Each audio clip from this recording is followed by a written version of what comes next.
everyone, it's Shannon here for Honeybee Stamps. In today's video, we are going to take this gorgeous background stamp and actually make it the focal point of our card. I'll also demonstrate how I like to watercolor with Tombow dual brush pens. Let's start by taking a quick look at the background stamp I'm using. Today I'll be using the Spring Blooms background stamp. I love all the florals in this. It's such a gorgeous stamp. I'm going to stamp it a couple times, so I'm going to use my MISTI. So I place the stamp inside my MISTI and then I will grab my panel. So I'm going to actually stamp this onto a small watercolor panel. It's 3 1/8 by 4 3/8. So a little bit unique size, but I think this is the key to what really makes the background stamp become your focal image. I added some adhesive to the back of it and then placed it inside my MISTI. The adhesive is going to make sure it doesn't slide around and move on me, so I can, because I want to stamp this a couple of times. Because I'm heat embossing, I did apply some anti-static powder, and now I'm going to ink up my stamp in VersaMark ink and stamp it for the first time. So just press all over here, really trying to get a good impression. After I stamped it once, I'll then ink it up a second time and then stamp it again. So now that I've stamped it twice, I'm ready to pour on my embossing powder. I'll carefully remove it from my MISTI and then I'll pour on some black embossing powder. I really like to use black. I think it's going to really add a wow factor here. But you, of course, if you don't have black embossing powder, you could always stamp it in a black ink and then stamp it in VersaMark ink and then pour on clear embossing powder. So you don't have to have black for this. And then I will heat set with my heat tool, and now I'm ready to start coloring. I'm going to do watercoloring with Tombow dual brush pens, and why I love them is because they're really vibrant, but also they're in these pen or marker form, and I can color directly to the paper, and I just love that. I feel like that's such a time saver. So I just kind of colored these two flowers with this really light yellow, and then I took a damp brush and kind of blended it out, or kind of smoothed it out to make a nice gradation over those petals. I'm basically going to repeat that process here for the leaves, starting with 126 here, and just going to color that and then blend it out with a damp brush to kind of make a soft gradation over the over the leaves. I will add another layer of color to the leaves, and actually 2 more layers of color to the flowers, but I do have to let things dry in between. So now I'm going back to those yellow flowers, and I'm adding a kind of a darker yellow to the base of the petals and even out a little bit kind of on those detail lines on the petals.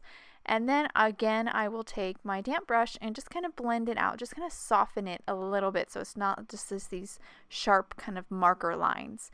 Now moving on to that other color for the leaves. This is a really dark kind of blue-green. Love this color. Now I typically color on, or when I do my watercoloring with Tombows, I typically use Bristol paper. I chose to use watercolor paper today because I wanted to use a little bit more water, and watercolor paper holds up better obviously when you use more water. But I don't get as much movement with the ink as I do on Bristol paper. So I kind of noticed that here on these leaves that dark color just wasn't moving and spreading out over the leaves like I liked, or like I wanted it to. So I did scribble some of that color onto my, this is just a piece of laminated paper, and which is acting as my palette. And then I picked it up with my brush and kind of used that to help add a little bit more of that darker shade to those leaves to kind of get a better gradation. Now I'm going in with a little bit of orange to add a little darker color to the yellow flowers, and now a brown for the centers. It's really kind of like an olive. And then I will move on to this really big flower. I think this is a peony. I'm starting with a really light pink here, and I was quickly found out that this wasn't going to move for me as well as I'd like either. You can see here I'm trying to get that pink to kind of move and flow over that petal, and it's just not working. So again, I went back to scribbling some of that ink down onto my palette and then picking it up with my damp brush to kind of help make a smoother gradation. You could definitely do it this method for the whole time, but I really do like applying my markers directly to paper just because I think it's easier and a lot faster, but is maybe not as controlled and as soft as you could if you colored on the palette and then picked up the color and then added it to your images. So I'm now moving on to a medium shade, adding it to all the petals, kind of anywhere where it would be darker, so kind of where the petal meets the center of the flower, and any place where one petal is kind of overlapping another, I'll add that darker shade there. So I'll continue to work here and just adding these in. This is the biggest flower, so this takes the most time to color in. I actually have one more color that I'm going to add to this peony, but I'm still finishing up with my medium shade here. The yellow flowers and the peonies both have 3 colors. There is one final grouping of flowers that I haven't colored yet, and I'll do that next, but I do have to kind of let my flowers dry before I move on to the next color. So while the peony is drying, I'm moving on to that 3rd grouping of flowers. This one is a really pretty kind of purpley pink color, coloring it at the base of all the petals again and creating a nice gradation. There is 1/3 flower in this grouping that I kind of missed, but I'll get it later. Now that I've finished those other flowers, I'm going to let that dry and come back to my peony with my final shade, which is my darker shade. And again, with this last shade, I'm going basically kind of over where I went with the medium color, but a little bit closer or more focused on the base. This will really start to make more contrast and start to get those petals to really pop and separate from each other. After I added that final darker shade, I then went over and blended out just a little bit here and there with my brush. Here you can see I realized I missed that last flower, so I'm coloring that really quickly. And I'm almost done here. I have one last color to do, a really pretty red. I'm going to add this red to the base of my purple pink flowers.